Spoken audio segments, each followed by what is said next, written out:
ഈ കോട്ടയം ലോക്സഭാ മണ്ഡലത്തിന് കീഴിൽ വരുന്ന നിയമസഭാ മണ്ഡലങ്ങളെ സംബന്ധിച്ചാണ്. അത് എടുത്തു പറയേണ്ടത് അതിൽ എറണാകുളം ജില്ലയിൽ പെടുന്ന പ്രദേശം കൂടി, അതായത് പിറവം പോലെയുള്ള മണ്ഡലം. പിറവം മണ്ഡലം എന്നത് എറണാകുളം ജില്ലയുടെ ഭാഗമാണ്. പക്ഷേ ലോക്സഭാ മണ്ഡലത്തിലേക്ക് വരുമ്പോൾ പിറവം കോട്ടയത്തിന്റെ ഭാഗമാകുന്നു എന്നുള്ളതാണ്. പിറവം, വൈക്കം, കടുത്തുരുത്തി, പാല, പുതുപ്പള്ളി, ഏറ്റുമാനൂർ, കോട്ടയം എന്നിങ്ങനെയുള്ള 7 നിയമസഭാ മണ്ഡലങ്ങൾ ആണ്. ഈ മണ്ഡലത്തിലെ പ്രകടനം വളരെ പെട്ടെന്ന് ഇങ്ങനെ വിലയിരുത്തി പോകാം. അഭിലാഷ്, ഈ 7 മണ്ഡലങ്ങളുള്ളതിൽ കഴിഞ്ഞ തവണ വൈക്കത്ത് മാത്രമാണ് LDFന് VN വാസവന് ഭൂരിപക്ഷം ലഭിച്ചത്. VN വാസവന് കഴിഞ്ഞ തവണ 9,000 വോട്ടിന്റെ ഒരു ഭൂരിപക്ഷമായിരുന്നു ഉണ്ടായത്. പക്ഷേ അതിനുശേഷം നടന്ന നിയമസഭാ തെരഞ്ഞെടുപ്പിൽ CK ആശ മത്സരിച്ചപ്പോൾ അത് 29,000 വോട്ടിന്റെ ഭൂരിപക്ഷമായി അത് ഉയർത്താൻ കഴിഞ്ഞു. ഒരു തരത്തിൽ പറഞ്ഞാൽ LDFനെ സംബന്ധിച്ച് കുറെ കൂടി അനുകൂലമായി അവിടെ എന്ന് വേണമെങ്കിൽ പറയാം. അതൊരു വോട്ടിങ്ങിന്റെ എണ്ണത്തിന്റെ വർധനവ്, വലിയ വർധനവ് കൂടിയാണ്. അതോടൊപ്പം തന്നെ ഏറ്റുമാനൂർ മണ്ഡലത്തിൽ ഇതുപോലെ 9,000 വോട്ടിന്റെ ശിഷ്ട വോട്ടിന്റെ ഭൂരിപക്ഷം ഉണ്ടായിരുന്നതാണ് അവിടെ ചാഴികാടന്. പക്ഷേ അവിടെ സുരേഷ് കുറുപ്പ് വന്നപ്പോൾ സുരേഷ് കുറുപ്പിനെ ഏകദേശം 14,000 വോട്ടിന്റെ ഭൂരിപക്ഷത്തിലേക്ക് കൊണ്ടുവരാൻ കഴിഞ്ഞു. അവിടെയും വലിയൊരു മാറ്റം ഉണ്ടാക്കാൻ കഴിഞ്ഞിട്ടുണ്ട്. ഈ 2 മണ്ഡലങ്ങളിലാണ് LDFനെ സംബന്ധിച്ച് വലിയ പ്രതീക്ഷയുള്ളത്. വലിയ രീതിയിലുള്ള മാറ്റം ആ 2 മണ്ഡലങ്ങൾ ഉണ്ടാക്കാൻ കഴിഞ്ഞിട്ടുണ്ട്. പക്ഷേ ബാക്കിയുള്ള 5 മണ്ഡലങ്ങൾ, ഈ 5 മണ്ഡലങ്ങളെ സംബന്ധിച്ചിടത്തോളം 5 മണ്ഡലങ്ങളിൽ പ്രത്യേകിച്ച് പിറവത്താണെങ്കിൽ 25,000-ഓളം പ്ലസ് വോട്ടിനാണ് നിയമസഭാ തെരഞ്ഞെടുപ്പിൽ വിജയിക്കുന്നത്. പാലയിലാണെങ്കിൽ അത് 15,000 വോട്ടിനാണ് വിജയിക്കുന്നത്. കടുത്തുരുത്തിയിൽ അത് 4,000 വോട്ടിന് മാത്രമാണ് വിജയമുണ്ടായത്. കടുത്തുരുത്തി മാത്രമാണ് ഒരു വോട്ടിംഗ് ശതമാനത്തിൽ കുറഞ്ഞു നിൽക്കുന്ന ഒരു മോൻസിന്റെ മണ്ഡലത്തിൽ മാത്രമാണ് കുറഞ്ഞു നിൽക്കുന്നത്. കോട്ടയത്ത് അത് 19,000 ആണ് മണ്ഡലത്തിൽ വോട്ടിന്റെ ഭൂരിപക്ഷത്തിലാണ് UDFന് നിൽക്കുന്നത്. പുതുപ്പള്ളിയിലാണ് ഏറ്റവും റെക്കോർഡ് ഭൂരിപക്ഷം. അത് ഉപതെരഞ്ഞെടുപ്പായിരുന്നു. ചാണ്ടി ഉമ്മൻ വന്നപ്പോഴേക്ക് അത് 38,000-ആയി വർദ്ധിച്ചു. അപ്പോൾ ആ കണക്കുകളൊക്കെ ഒരു തരത്തിൽ പറഞ്ഞാൽ UDFന് അനുകൂലമായ കണക്കുകളാണ് നിലവിൽ. എന്തായാലും എടുത്തു പറയേണ്ടത് ഏറ്റവും LDFന് അനുകൂലമായ ഒരു തരംഗമുള്ള തെരഞ്ഞെടുപ്പിലാണ് എന്ന് കൂടിയാണ്. അതാ, LDFന് അനുകൂലമായ തരംഗമുണ്ടായിരുന്ന ഒരു തെരഞ്ഞെടുപ്പിൽ പോലും കോട്ടയം ജില്ലയെ സംബന്ധിച്ച് കോട്ടയത്തു നിന്നുള്ള ഏറ്റവും പ്രധാനപ്പെട്ട പാർട്ടി എന്ന് കരുതപ്പെടുന്ന കേരള കോൺഗ്രസ് M LDFൽ എത്തിയിട്ട് പോലും അവിടെ 2 സീറ്റുകൾ മാത്രമാണ് നേടാൻ കഴിയും. ഇത്തവണത്തെ ഒരു LDF CPM ആയാലും CPM എങ്ങനെയാണ് കേരള കോൺഗ്രസ് M ഇപ്പോൾ കാണുന്നത്? അന്ന് ആകെ 15 സീറ്റായിരുന്നു കേരള കോൺഗ്രസ് M കേരള കോൺഗ്രസ് ജോസഫ് ഒരുമിച്ച് നിന്നപ്പോൾ UDFൽ കിട്ടിയെങ്കിൽ 13 സീറ്റ് കൊടുക്കാമെന്ന് പറയും. അവസാനം 1 സീറ്റ് എടുത്ത് 12 സീറ്റ് ഒക്കെ കൊടുത്ത് വലിയ വിഹിതമൊക്കെ കൊടുത്ത് സ്വീകരിച്ചാണ്. പക്ഷേ കേരള കോൺഗ്രസിലെ ജോസ് കെ മാണി തന്നെ പറഞ്ഞു, ഞങ്ങൾക്ക് 1 സീറ്റ് വരെ കിട്ടാൻ അർഹതയുണ്ട് എന്നൊക്കെ പരസ്യമായി പറഞ്ഞെങ്കിലും ഒറ്റ സീറ്റിലേക്ക് അവരുടെ ലോക്സഭയിലേക്ക് 1 സീറ്റ് മാത്രമാണ് LDF നൽകിയത് എന്ന് ഓർക്കണം. ആ പഴയ പരിഗണന എന്തായാലും ഇപ്പോൾ LDFലായാലും കേരള കോൺഗ്രസിന്റെ ശക്തിയെ കുറിച്ച് LDFന് കൂടി കുറെ കൂടി ഇപ്പോൾ ഈ ലോക്സഭാ തെരഞ്ഞെടുപ്പിന് മുമ്പ് ഒരുപക്ഷെ തിരികെ UDFലേക്ക് എത്തുമോ എന്ന് പോലും ചർച്ചകൾ അന്തരീക്ഷത്തിലേക്ക് വന്നിരുന്നു. അങ്ങനെയൊക്കെ വന്നെങ്കിലും സ്വാഭാവികമായി ഇപ്പോൾ കേരള കോൺഗ്രസ് എമ്മിനെ സംബന്ധിച്ച് അവർക്കൊരു മന്ത്രിസ്ഥാനമുണ്ട്, അധികാരത്തിൽ നിൽക്കുന്ന സ്ഥാനമാണ്. ഇനി 3 വർഷം കഴിഞ്ഞ് നടക്കാൻ പോകുന്ന തെരഞ്ഞെടുപ്പിലേക്ക് ലക്ഷ്യമിട്ട് കേരള കോൺഗ്രസിന്റെ എല്ലാ ചാട്ടവും നമുക്കറിയാമല്ലോ.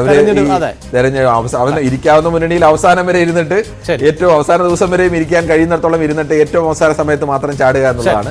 അല്ലാതെ അധികാരം കണ്ട് മുൻകൂട്ടി 1 വർഷം മുമ്പൊന്നും ചാടുന്ന രീതിയൊന്നും എന്തായാലും കേരള കോൺഗ്രസുകൾക്ക് തൽക്കാലമില്ല. നമുക്കിനി ഈ കഴിഞ്ഞ തെരഞ്ഞെടുപ്പുകളിലെ പ്രകടനങ്ങൾ കൂടി വളരെ പെട്ടെന്ന് വിലയിരുത്തി പോകാം. 2009 ലോക്സഭാ തെരഞ്ഞെടുപ്പിൽ ജോസ് കെ മാണിയായിരുന്നു UDFന്റെ സ്ഥാനാർത്ഥി. LDFന്റെ സ്ഥാനാർത്ഥി സുരേഷ് കുറുപ്പ്, NDA സ്ഥാനാർത്ഥി നാരായണൻ നമ്പൂതിരി. 71,000 വോട്ടിന്റെ ഭൂരിപക്ഷം ആണ് ആ തെരഞ്ഞെടുപ്പിൽ നേടിയത്. മാത്രമല്ല ആകെ പോൾ ചെയ്ത വോട്ടിന്റെ 50%-ലധികം UDF സ്ഥാനാർത്ഥിക്ക് ലഭിക്കുകയും ചെയ്തു. തൊട്ടടുത്ത ലോക്സഭാ തെരഞ്ഞെടുപ്പിലേക്ക് വരുമ്പോൾ അവിടെയും പ്രകടനം മെച്ചപ്പെടുത്താൻ കേരള കോൺഗ്രസിന് സാധിച്ചു എന്നുള്ളതാണ്. ജോസ് കെ മാണിയുടെ വോട്ട് ശതമാനം എന്നത് 50.96%-ആയി നേരിയ ഉയർച്ചയാണ് സംഭവിച്ചത്. മാത്യു ടി തോമസിന് 36% എന്ന നിലയിലേക്ക് വോട്ട് ശതമാനം കുറഞ്ഞു. NDAയുടെ സ്ഥാനാർത്ഥി നോബിൾ മാത്യു ആയിരുന്നു. കേവലം 44,357 വോട്ടുകൾ മാത്രമേ നേടാൻ സാധിച്ചുള്ളൂ. ജോസ് കെ മാണിയുടെ ഭൂരിപക്ഷം കൂടുന്നു. അവിടെ നിന്ന് ഇനി 2019 എത്തുമ്പോൾ UDFന്റെ സ്ഥാനാർത്ഥി തോമസ് ചാഴിക്കാടൻ വരുന്നു. അവിടെ വോട്ട് ശതമാനത്തിൽ കുറവുണ്ടായി. അതായത് 46% വോട്ട് ആണ് നേടാൻ സാധിച്ചത്. LDFന്റെ VN വാസവന് 34% വോട്ട് കുറഞ്ഞു. വലിയ മാറ്റമുണ്ടാക്കിയത് PC തോമസ് ആയിരുന്നു. സാധാരണ നിലയിൽ 5%-ഉം 4%-ഉം ഒക്കെ ആയിരുന്നു വോട്ട്, 17%-ലേക്ക് ഉയർത്തി. പക്ഷേ ഭൂരിപക്ഷം, അതായത് LDF സ്ഥാനാർത്ഥിയും UDF സ്ഥാനാർത്ഥിയും തമ്മിലുള്ള അന്തരം 1,00,000-ന് മുകളിൽ ആയിരുന്നു. കിരൺ, ഈ പാറ്റേണിൽ ഇനി എന്തു മാറ്റം എന്നാണ് നമ്മൾ പ്രതീക്ഷിക്കേണ്ടത്? അവിടെ തന്നെയാണ് അഭിലാഷ് ഏറ്റവും പ്രധാനം. ഈ മണ്ഡലത്തിന്റെ ആകെ ചരിത്രം പരിശോധിക്കുമ്പോൾ UDF-നാണ് ഈ കോട്ടയം മണ്ഡലത്തിൽ എല്ലാ കാലത്തും വലിയ നേട്ടം ഉണ്ടായിട്ടുള്ളത്. LDF-നെ സംബന്ധിച്ച് അത്തരത്തിലേക്ക് നേട്ടം ഉണ്ടായത് വളരെ കുറഞ്ഞ തവണ മാത്രമാണ്.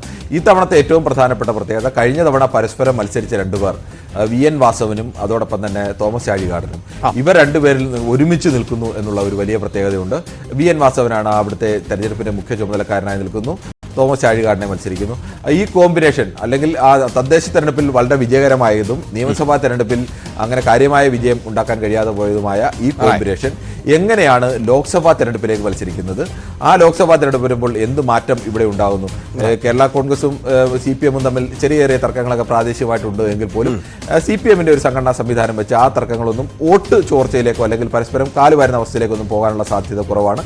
കോൺഗ്രസ് എല്ലാ കാലത്തും നേരിട്ടിരുന്ന വലിയ വെല്ലുവിളി അത് തന്നെയാണ്. UDF നേരിടുന്ന വെല്ലുവിളിയാണ് പരസ്പരം കാലുവാരുന്ന. കേരള കോൺഗ്രസ് എമ്മും കോൺഗ്രസും ഒരുമിച്ച് നിൽക്കുമ്പോഴും കോൺഗ്രസുകാരും കേരള കോൺഗ്രസ് എമ്മും പരസ്പരം കാലുവാരുമായിരുന്നു.